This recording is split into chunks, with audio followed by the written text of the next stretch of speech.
Libur panjang Lebaran lalu dimanfaatkan Reza Saputra untuk mencuri AC di kantor UPTD Laboratorium Bahan Konstruksi. Kantor tersebut berlokasi di Kelurahan Karya Baru, Kecamatan Alang-Alang Lebar, Palembang. Tersangka tertangkap setelah polisi mendapatkan rekaman kamera pengawas kantor yang menjadi sasaran tersangka.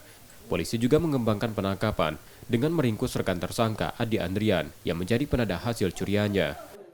Kejadian tersebut terekam CCTV sehingga dari bahan CCTV tersebut kita lakukan penyelidikan terhadap diduga pelaku sehingga kita dapat amankan 2 orang pelaku beserta barang bukti hasil pencurian.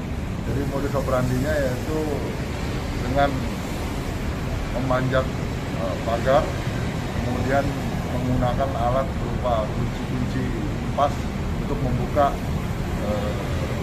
unit AC yang dia ambil. Untuk proses hukumnya, tersangka bersama rekannya ditahan di tahanan Polda Sumsel. Resi Oktora, Muklas Diferensial, Kompas TV, Palembang, Sumatera Selatan.